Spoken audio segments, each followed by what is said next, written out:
৯ বছরের একটি বিশাল কর্মযজ্ঞ ছিল, যেই কর্মযজ্ঞ এখন বাস্তব হয়েছে এবং আজ এই কর্মযজ্ঞের যেই সমাপনী, সেই সমাপনী অনুষ্ঠানে যোগ দিয়েছেন প্রধানমন্ত্রী শেখ হাসিনা এবং সেখান থেকেই এই ৯ বছরের যে সুবিশাল কর্মযজ্ঞ ছিল সেটির সামগ্রিক নির্মাণ কাজের সমাপ্তি ঘোষণা করবেন তিনি। কিছুক্ষণের মধ্যেই তিনি এই নির্মাণ কাজের সমাপ্তি ঘোষণা করবেন। এরই মধ্যে সমাবেশস্থলে তিনি উপস্থিত হয়েছেন এবং ৬.১৫ কিলোমিটারের যে সেতু, সেই সেতু এখন বাস্তব হয়েছে এবং একই সঙ্গে প্রায় ৭০,০০০ কোটি টাকা ব্যয় হয়েছে। যদিও ২০২২ সালের ২৫ জুন এই সেতুর উদ্বোধন হলেও রেল সংযোগের যে কাজ, সেই সংযোগের কাজ শেষ হয়েছে কিছুদিন পরে এবং রেল চলাচলও সম্পন্ন হচ্ছে। আমাদের সহকর্মী একটি প্রতিবেদন রয়েছে, আমরা দেখে আসতে চাই। আমাদের সঙ্গে এই মুহূর্তে মা প্রান্ত থেকে যুক্ত হয়েছেন সহকর্মী দেবরাজ দেব এবং আমাদের সঙ্গে যুক্ত আছেন সহকর্মী জাহিদ হাসান। আমরা শুরুতেই যাচ্ছি দেবরাজের কাছে। দেবরাজ, এই মুহূর্তে সমাবেশস্থলে রয়েছেন আপনি, নিশ্চয়ই প্রধানমন্ত্রী শেখ হাসিনাও যোগ দিয়েছেন সমাবেশস্থলে। জানাবেন যে আমন্ত্রিত যারা অতিথি রয়েছেন তাদের মধ্যে কারা কারা উপস্থিত হয়েছেন এবং সাধারণ মানুষের প্রত্যাশার কথা শুনতে চাই। ধন্যবাদ তন্ময়। আমরা কিন্তু এই সমাবেশস্থল সকাল থেকেই আমরা তথ্যগুলো দিয়ে আসছিলাম এবং সেই সময় কিন্তু চলে এসেছে প্রধানমন্ত্রী শেখ হাসিনা যে সুধী সমাবেশ স্থল, সেখানে কিন্তু উপস্থিত হয়েছেন ঠিক ৪টা নাগাদ এবং তাকে স্বাগত জানাতেই আসলে বিভিন্ন বয়সী শিল্পীরা কিন্তু নাচ গানের মধ্যে প্রধানমন্ত্রী শেখ হাসিনাকে বরণ করে নিচ্ছে এবং এই যে আপনার যে সাংস্কৃতিক অনুষ্ঠানটি হচ্ছে সেখানে কিন্তু পদ্মা সেতুকে ঘিরে যে সঙ্গীত আয়োজন সেগুলো কিন্তু পরিবেশন করা হচ্ছে এবং আপনি তন্ময় বলছিলেন যে আসলে কারা কারা অতিথি রয়েছে। অতিথি আসলে একদম পদ্মা সেতুর শুরু সময়ের থেকে যারা আসলে এই পদ্মা সেতু নির্মাণ কর্মযজ্ঞের সাথে সংশ্লিষ্ট সকলকে এই কিন্তু আমরা দেখতে পাচ্ছি যে এই অতিথির তালিকায় রয়েছে।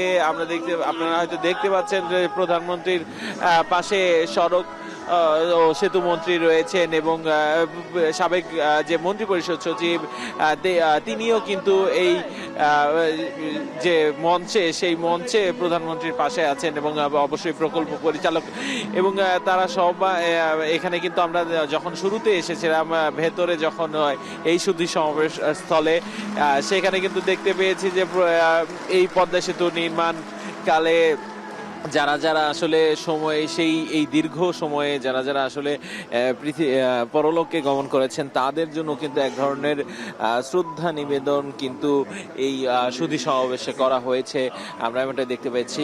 এছাড়া যারা আরও উপস্থিত যারা সুধী সমাবেশে রয়েছেন তারা মূলত এই সেতু বিভাগের কর্মকর্তা এবং বিভিন্ন ব্রিগেডের যারা সেনাবাহিনীর কর্মকর্তারা রয়েছেন, যারা এই পদ্মা সেতু, পদ্মা সংযোগ সড়ক, পদ্মার এই এক্সপ্রেসওয়ে এবং রেল যোগাযোগ এবং সেই সাথে নদী শাসন এই কার্যক্রমের সাথে জড়িতরাই কিন্তু এখানে উপস্থিত আছে। একটু বলে রাখি যে আসলে আপনিও বলছিলেন ২০২২ সালে সড়ক পথ উদ্বোধন হলেও আসলে ২০২৩ সালে কিন্তু এসে রেল যোগাযোগ উদ্বোধন করার পরেও আসলে ২০২৪-এর ৩০ জুন কেন আসলে আপনার এই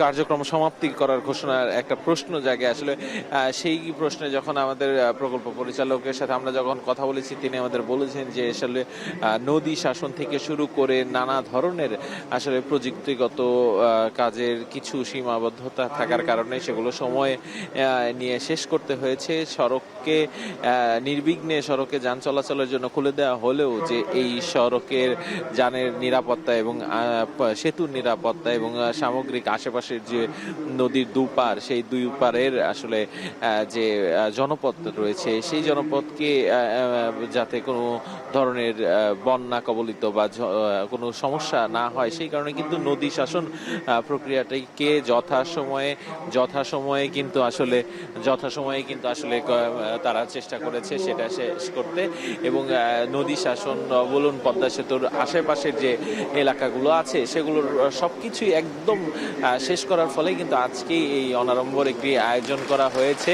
এবং এই আয়োজনের যে অর্থটা সেই অর্থটাও কিন্তু আসলে প্রায় 1500 কোটি টাকার উপরে কিন্তু প্রকল্প থেকে বেঁচে যাওয়া সেই অর্থ থেকেই করা হচ্ছে এবং এটি কিন্তু সামনের দিনগুলোতে বাংলাদেশে বড় বড় প্রকল্প করতে এক ধরনের শক্তি যোগাবে বলেই মনে করছেন এখানকার সংশ্লিষ্টরা।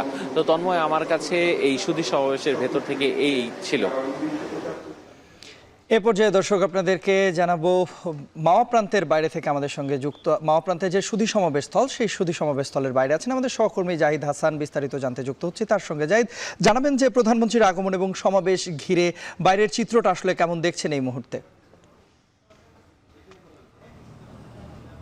তন্ময়, প্রধানমন্ত্রী শেখ হাসিনা তিনি ইতিমধ্যেই সুধী সমাবেশের যে মঞ্চ তৈরি করা হয়েছে সেই মঞ্চে অবস্থান করছেন। সেখানে মূল অনুষ্ঠান শুরু হয়েছে এবং তিনি কিছুক্ষণ আগেই এখানে এসেছেন এবং সকাল থেকেই এখানে নিরাপত্তা বাহিনীরা তৎপর ছিলেন। প্রধানমন্ত্রীর আগমনকে কেন্দ্র করে যেই পরিবেশ পরিস্থিতি সাধারণত হয়ে থাকে সেটি এখানে ধারাবাহিকতায় রয়েছে এবং আইনশৃঙ্খলার কঠোর তৎপরতা রয়েছে এবং তিনি আসার কিছুক্ষণ আগেই সব ধরনের যানবাহন চলাচল নিয়ন্ত্রণ করা হয়েছে এবং একই সাথে যারা কার্ডধারী এখানে ছিলেন, অর্থাৎ এই সুধী সমাবেশে যারা দাওয়াত পেয়েছেন এবং যাদের নাম দিয়ে যাদেরকে দাওয়াত দেওয়া হয়েছে এবং যাদেরকে কার্ড দেওয়া হয়েছে, দাওয়াতপত্র দেওয়া হয়েছে, তারাই শুধু এই সুধী সমাবেশে যোগ দিতে পেরেছেন এবং এখানে গণহারে সুধী সমাবেশে ঢোকার তেমন কোনো সুযোগ ছিল না। তবুও মুন্সিগঞ্জ জেলা আওয়ামী লীগের বিভিন্ন পর্যায়ের নেতাকর্মীরা তারা এই সমাবেশে প্রবেশ করেছেন। এছাড়া আওয়ামী লীগের জাতীয় নেতৃবৃন্দ সহ এই সেতুর সাথে যারা সংশ্লিষ্ট রয়েছেন তারাও এখানে প্রবেশ করেছেন। তবে অন্যান্য ক্ষেত্রে যে জনসভা অথবা প্রধানমন্ত্রীর আগমনকে ঘিরে নেতাকর্মীদের বাইরে যেই জড়ো অবস্থা বা সমাবেশের মতো যেটি থাকে,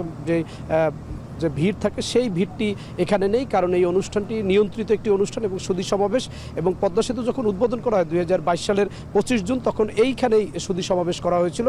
ঠিক সেই জায়গাটিতেই এবার সেই সমাপনী অনুষ্ঠান আয়োজন করা হয়েছে 2 বছর পরে, অর্থাৎ পদ্মা সেতুর সকল আনুষ্ঠানিক যেই নির্মাণ কাজের সাথে সকল যে আনুষ্ঠানিকতা সেগুলো সব শেষ করে এই সমাপনী অনুষ্ঠান আয়োজন করা হয়েছে এবং এই পদ্মা সেতু রক্ষণাবেক্ষণ সহ নদী শাসন সহ নানান রকম যেই কাজগুলো রয়েছে এবং এই বাংলাদেশের সরকারই এই পদ্মা সেতু রক্ষণাবেক্ষণ করবে এরকম একটি সিদ্ধান্ত মন্ত্রিসভায় ইতিমধ্যে হয়েছে। এই বিষয়গুলো কেন্দ্র করে এবং এই সিদ্ধান্তগুলো হওয়ার পরেই সমাপনী অনুষ্ঠানের আয়োজন করা হয়। সেই অনুষ্ঠান এখন চলছে এবং প্রধানমন্ত্রীকে দেখার জন্য নাকি অনেকেই বাইরে ভিড় করেছিলেন এবং তারা অপেক্ষা করছিলেন। নেতাকর্মীদের আনাগোনা রয়েছে, তবে সেটি খুব বেশি নয়, অল্প নেতাকর্মী, কারণ যেহেতু ভেতরে ঢোকার সুযোগ কম রয়েছে মিছিল আকারে বা শোডাউন আকারে, যার কারণে নেতাকর্মীরা এখানে কম এসেছেন এবং এমনিতে শুক্রবার বন্ধের দিন, সে কারণেও কিছুটা মানুষের বাইরে ভিড় কম রয়েছে। আইনশৃঙ্খলা বাহিনীর কঠোর তৎপরতা রয়েছে, তারাও এইসব মানুষের চলাচল নিয়ন্ত্রণ করছেন। সড়কগুলো নিরাপত্তা বলয়ের মধ্যে রয়েছে এবং তাদের চলাচলগুলো আটকে দেওয়া হয়েছে এবং সব কিছু বলে এখানে নিশ্চিত নিরাপত্তার মধ্যেই প্রধানমন্ত্রীর যেই সুধী সমাবেশ সেটি অনুষ্ঠিত হচ্ছে। একই সঙ্গে বাইরে শান্ত পরিবেশ অবস্থান করছে এবং পদ্মা সেতুর যেই 8 বছরের যে কর্মযজ্ঞ সেটি আনুষ্ঠানিকভাবে শেষ হওয়ার পরে আজকে যে সমাপনী অনুষ্ঠান, সেই সমাপনী অনুষ্ঠানের পরে পদ্মা সেতুর আর কোনো কাজ বাকি থাকলো না। তন্ময়, পদ্মা সেতুর মাওয়া প্রান্ত থেকে আয়োজিত সুধী সমাবেশের খবর জানাতে আমাদের সঙ্গে যুক্ত হয়েছিলেন সহকর্মী জাহিদ হাসান এবং এর আগে আমাদের সঙ্গে যুক্ত হয়েছিলেন সহকর্মী দেবরাজ দেব।